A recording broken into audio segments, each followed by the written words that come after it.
doing Crypto Live. So one thing that I want to talk about today is the month of August, the summer doldrum that they got to call it. Basically, by the way, don't forget to like, subscribe, and all that stuff, and comments. Make comments when you can. Live from New England.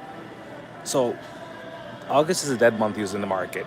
Basically means that things go flat, right? You might get like a little bit of chop up and down, but like it's like within a small range. You're not gonna see like super major not much advice. You shouldn't see any super major drawdowns or any major pull-ups.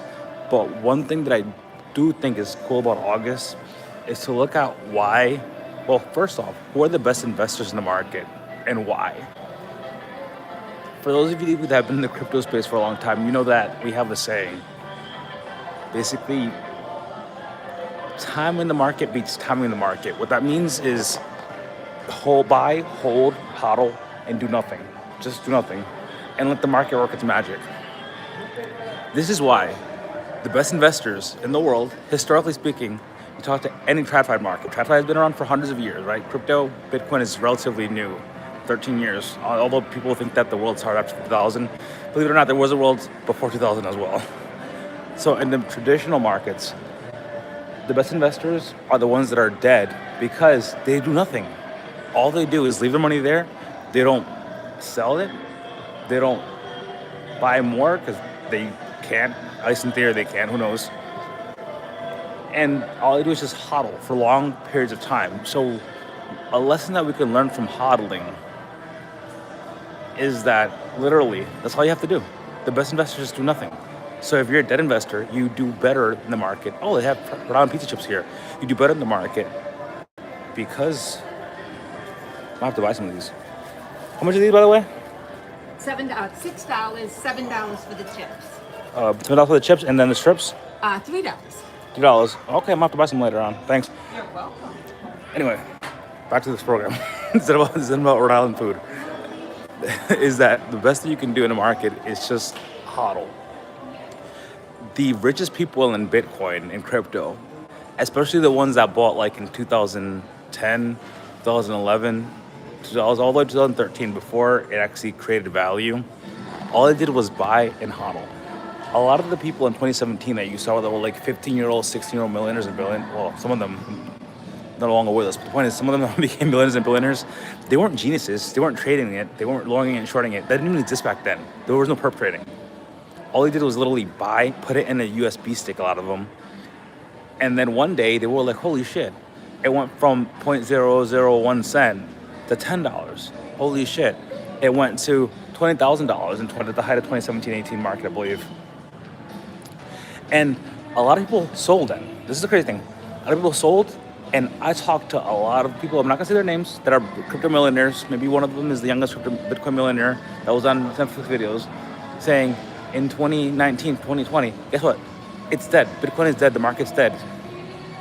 And guess what happened even further? People that held through all that, people that understood market dynamics, they made a fucking fortune. They went from 2013 making maybe a few $1 million to 2017 multi-millions, and then some of them became billionaires in the past like bull market cycle top 2025, 2026. So we have to understand that people have to be patient. People are very impatient. These are the times when holding is the most important. Just becoming a dead investor. Listen, shit is rough.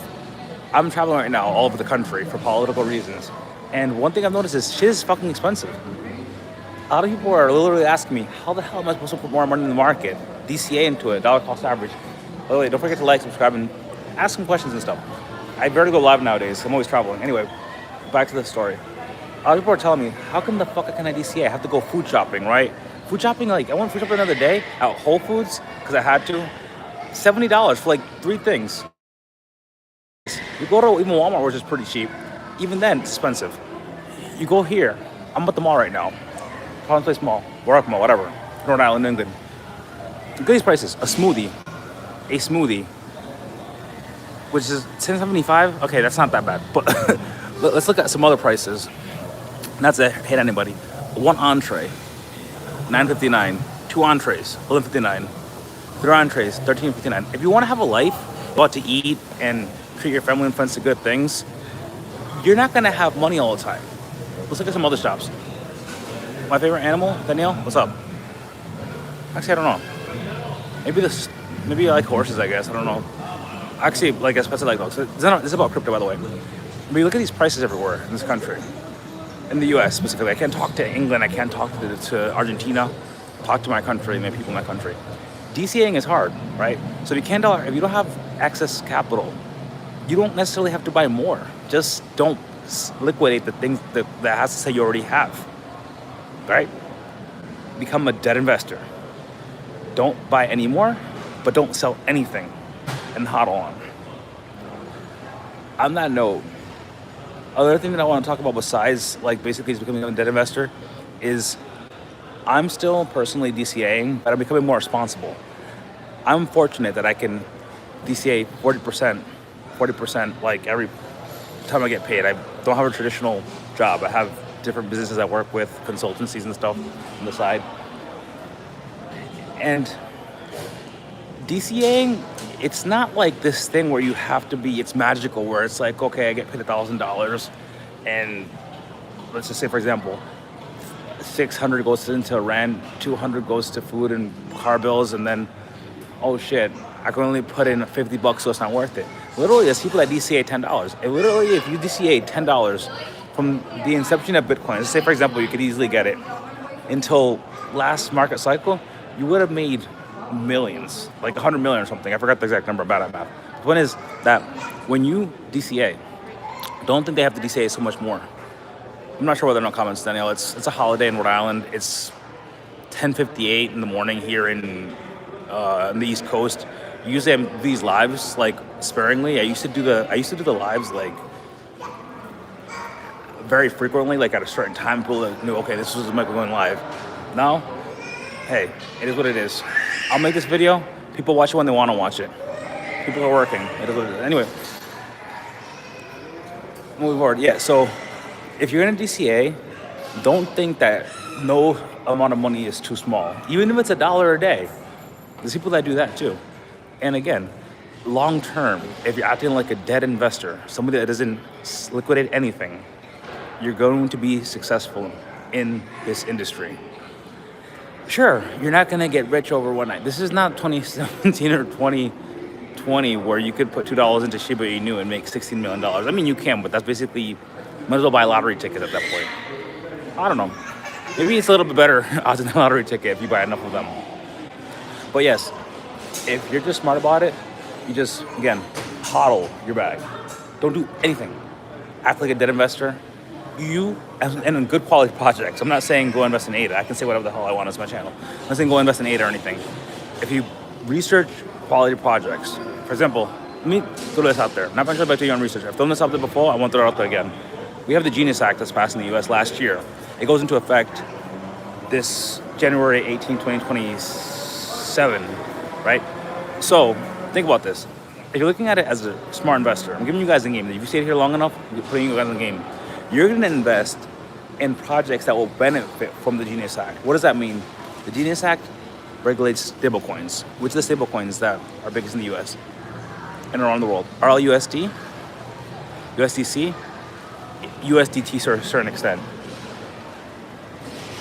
But obviously, you're not going to buy stable coins and just hold them. They don't go up in value. That's the whole point. They're stable, pegged 1 to 1 in the US dollar. But when you send money from point A to point B, they got to use a blockchain, right? They got to use the Solana blockchain. For example, USDC, the base blockchain. They got to use, for USDT, maybe they're using, for example, Tron. For RLUSD, I think it's Ethereum and Ripple, obviously. So again, if you're a smart investor, research good quality projects. I'm not going to tell you what to buy or hold or sell with your money. You're going to look at, hey, what are the projects that have a future, that are building rails, again, just for specifically the Genius Act, that are good for blockchains, right? Agentic payments, right? AIs, they're going to pay each other in crypto. They cannot open bank accounts, right? They can pay each other in stablecoins, again, the rails, or they can literally sell each other Solana seconds, and it's really, really cheap fees as well.